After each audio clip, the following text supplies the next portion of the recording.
हर खबर पर होगी आपकी पकड़। डाउनलोड कीजिए एबीपी लाइव ऐप। और अब बात हैदराबाद नगर निगम चुनाव की, जिसको लेकर यूपी के सीएम योगी आदित्यनाथ और ओवैसी के बीच छिड़ गई है जुबानी जंग। क्या है पूरी कहानी, देखिए इस खास रिपोर्ट में। हैदराबाद चुनाव में बीजेपी का बड़ा दांव। लोग मुझसे पूछ रहे थे क्या हैदराबाद भाग्यनगर हो सकता है, मैंने कहा क्यों नहीं। ओवैसी के गढ़ में योगी का मंदिर कार्ड। उत्तर प्रदेश में भारतीय जनता पार्टी की सरकार आई, हमने फैजाबाद को अयोध्या कर दिया,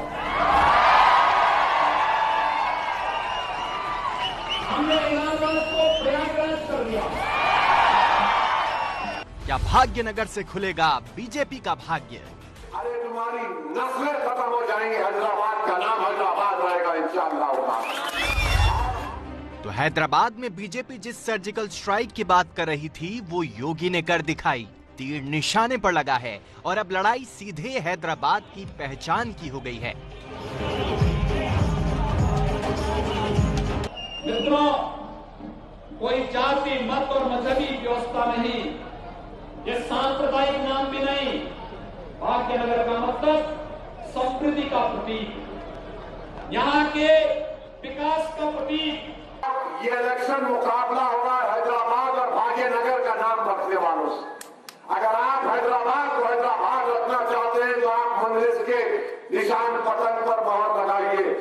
हैदराबाद चुनाव में इस बार वार पलटवार के बीच भाग्यनगर की कहानी भी समझ लीजिए। भाग्यनगर हैदराबाद का ही प्राचीन नाम है, जिसे कुतुबशाही के दौर में बदल दिया गया था।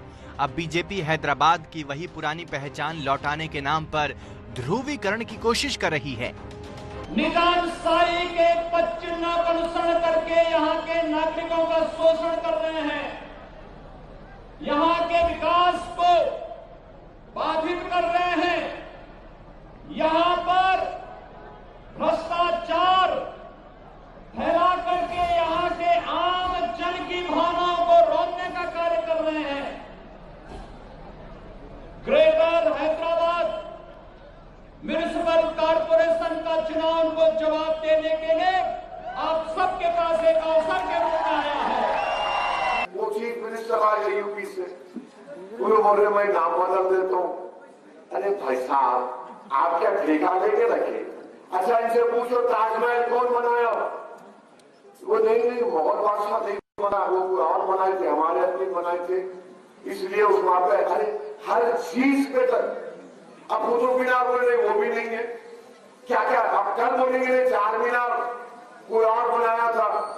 अरे चार मीनार को आरे कल आए तो देखो कितना खूबसूरत चार मीनार है, देखो कैसा उसके चार मीनारे हैं, कितनी खूबसूरत इमारत है, कितना सुकून है वहां पे। हैदराबाद निकाय चुनाव में भाग्यनगर के बहाने मिशन भगवा पर निकली बीजेपी आज यहां अपने एजेंडे को एक कदम और आगे बढ़ाएगी। नड्डा योगी के बाद प्रचार के आखिरी दिन आज गृह मंत्री अमित शाह हैदराबाद पहुंच रहे हैं। सुबह 11:30 बजे अमित शाह सबसे पहले चार मीनार से सटे भाग्य लक्ष्मी मंदिर में माता के दर्शन करेंगे। ये पुराने हैदराबाद का वही मुस्लिम बहुल इलाका है जहां 2012 में बड़े पैमाने पर हिंसा हुई थी। अमित शाह यहां दर्शन कर उन हिंदू वोटरों को एकजुट होने का संदेश देंगे जो भाग्य लक्ष्मी में गहरी आस्था रखते हैं। इसके बाद अमित शाह सिकंदराबाद में दोपहर 12:15 बजे से 1:30 बजे तक रोड शो करेंगे और उसके बाद दोपहर 3 बजे बीजेपी ऑफिस में होगी प्रेस कॉन्फ्रेंस। बीजेपी की जोर आजमाइश के पीछे दक्षिण में अपना वर्चस्व बढ़ाने की कवायद है, जिसका एक रास्ता ओवैसी के गढ़ से होकर गुजरता है। ग्रेटर हैदराबाद नगर निगम देश के सबसे बड़े नगर निगमों में से एक है, जिसमें 4 जिले और 24 विधानसभाएं आती हैं और तो और लोकसभा की 5 सीटें भी इसी नगर निगम के दायरे में हैं। यही वजह है कि बीजेपी ने इस किले को फतह करने के लिए अपने दिग्गज नेताओं की पूरी फौज मैदान में उतार दी है। कारवान में जलसा कर रहा था तो वहां पर जब मैंने कहा कि भाई सबको बुला लिए, एक को नहीं बुलाए तो मजबे से बच्चा वाला नहीं, ट्रम्प को भी बुला लेना था। बिल्कुल सही बोला बच्चा। अब खाली ट्रम्प बाकी है, पूरे आ रहे। अब आ रहे, अरे आओ बाबा आओ, देखो शहर देखो, चार मीनार की खूबसूरती को देखो, चार मीनार की बुलंदी को देखो, और चार मीनार जैसी इमारत दुनिया में कहीं है ही नहीं। ऐसी खूबसूरत इमारत को देखो आप, और हो सके तो किले गोलकुंडा की दरो दीवार को भी देखो, देखते रहो, देखने में कोई बुरी बात नहीं है। हाँ, अगर तुम ये बोलोगे मैं काबिज हो जाऊंगा, ये नहीं हो सकता मेरे ख्याल।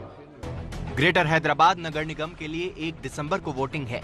बीजेपी ने बड़ा दांव खेलते हुए सभी 150 सीटों पर अपने उम्मीदवार उतारे हैं। पिछले चुनाव में यहां केसीआर की पार्टी तेलंगाना राष्ट्र समिति को 99 सीटें मिली थी। ओवैसी की पार्टी AIMIM को 44 और बीजेपी को 4 सीटों से संतोष करना पड़ा था। लेकिन इस बार बीजेपी ने जिस तरह से निगम चुनाव में अपनी ताकत झोंकी है, उससे विरोधियों के मन में भगवा का खौफ नजर आ रहा है।